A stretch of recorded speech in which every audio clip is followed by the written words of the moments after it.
evening, everyone. Today I woke up at 12 in the morning, and since then I could not sleep. But ironically, it's almost like I woke up to do this voice recording. And I figure it's a perfect time for me to talk about other dreams that I had. After Dionysius, and it turns out it was actually this year on June 8th. I'm going to say no, I brought my journal actually. I think it occurred, but this is not my dream. This one's actually not really a dream, but more like my brother's. He saw a paranormal activity, but I think it still has to do with something with me because it occurred in my living room. Hold on.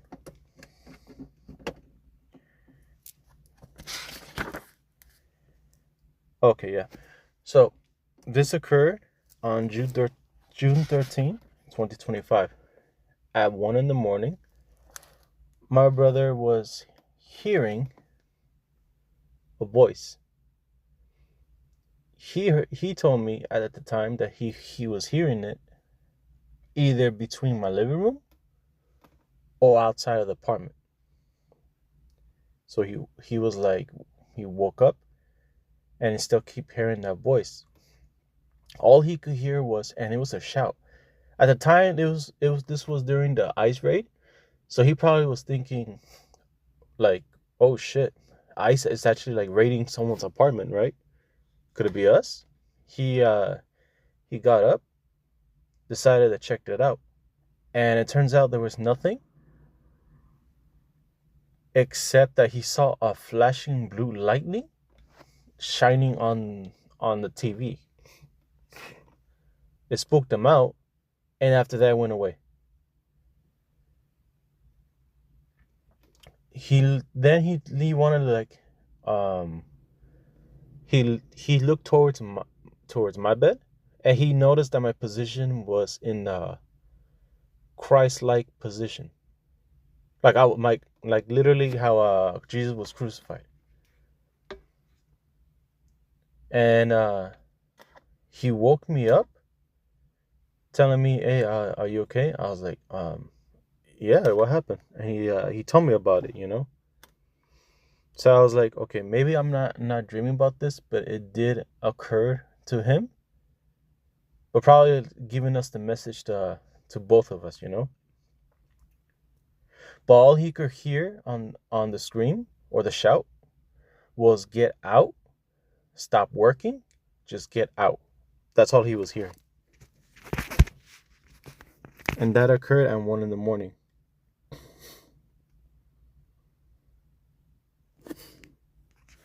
After some time, I had a dream. Now this one is my dream.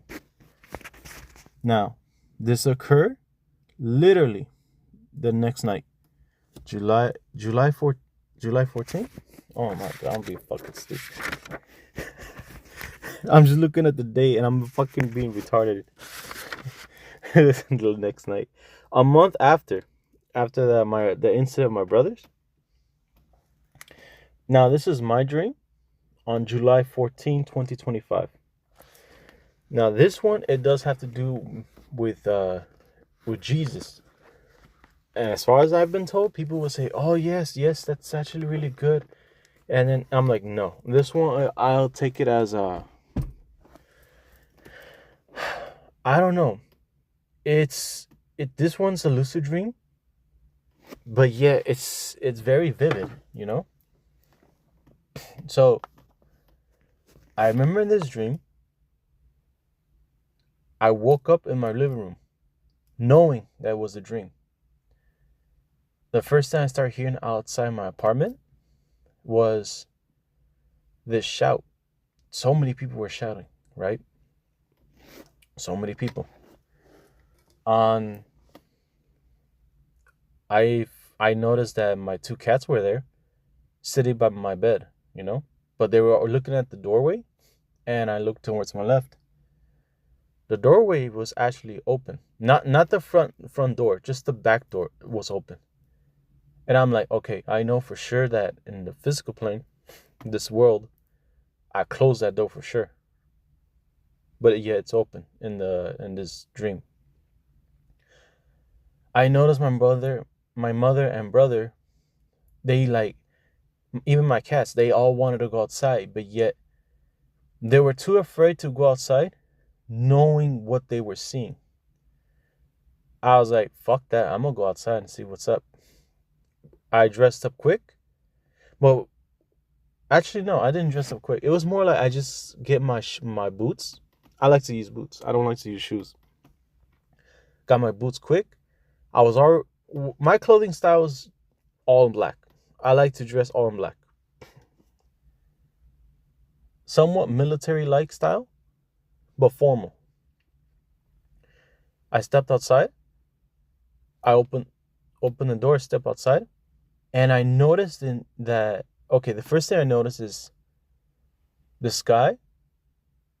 It's not really like, it wasn't like how our sky usually like is bluish black, but this was more like pitch black, but I could see the full moon shining. So the world that I'm seeing, it wasn't like, regular color. Everything was like pitch blue blackish, right?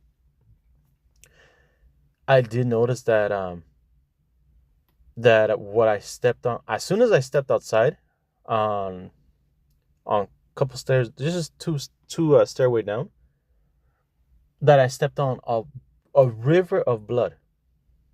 It was full of blood all around the apartment and on the front streets. A river of blood. I'm like, what the fuck? But that, it didn't spook me out. It didn't creep me out. I was like, it was just another Tuesday for me, for some reason. Then I looked towards, like, where was the shouting coming from, and I noticed that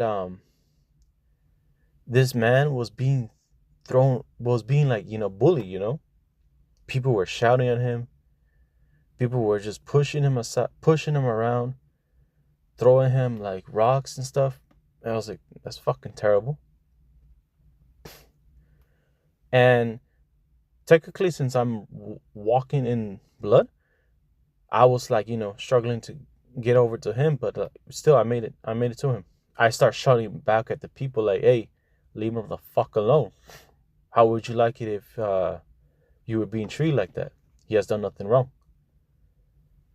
The people were spooked about it, but they all agreed and they just walked away. Just simply like they just walked away, left him alone. I turned towards the man, but I noticed that he was covered in blood. He he was also using this strange robe, white robe.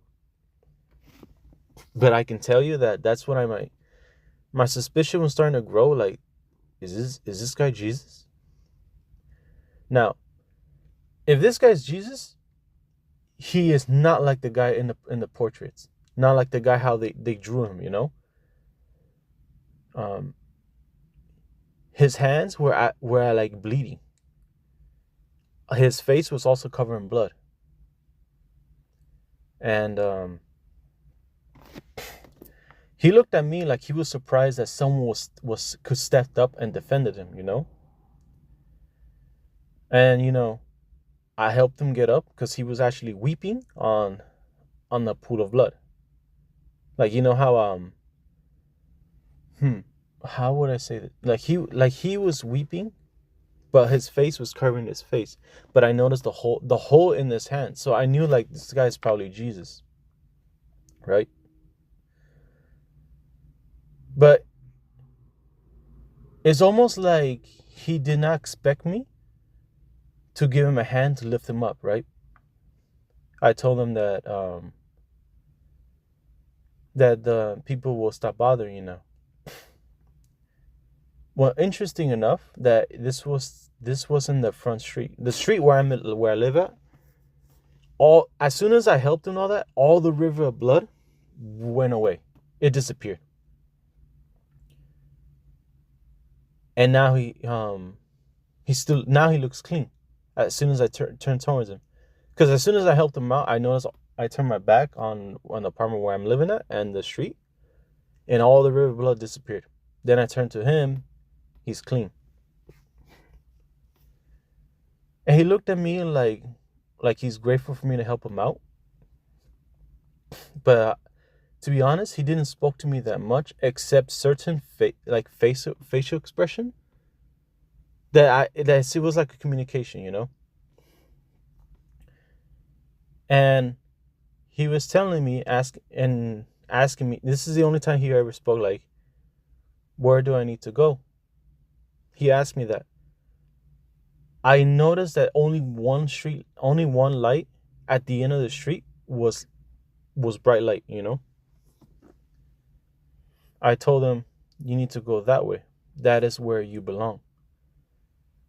He nodded, and he didn't say thank you, but it's more like his facial expression, like, "Thank you for guiding me there."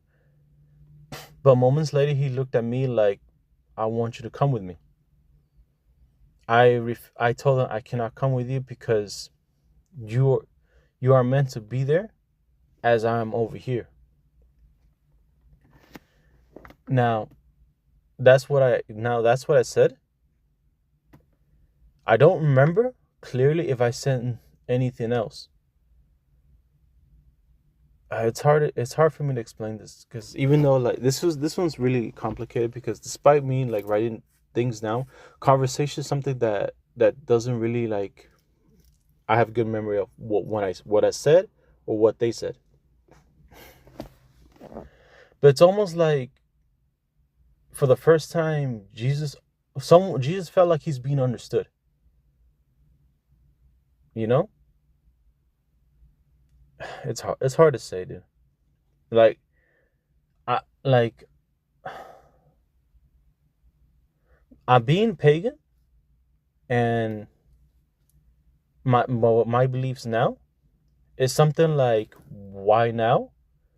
Did you decide to show up now when I was a boy and was Christian, you know? Why decided to show up now? That's how I feel now when I remember that dream. I'm not saying it as an offense, but it's more like a question. But I get the feeling that Jesus is not the only one who's trying to communicate with me.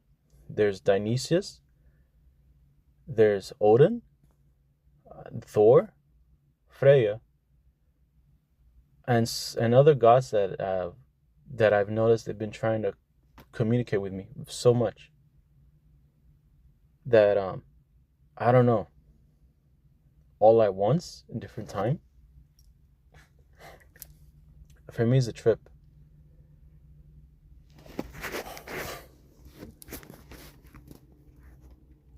All right, I'm gonna cut this video here. All right, thank you guys for watching and hearing me out. Tell me what you think, and peace and prosperity be with you.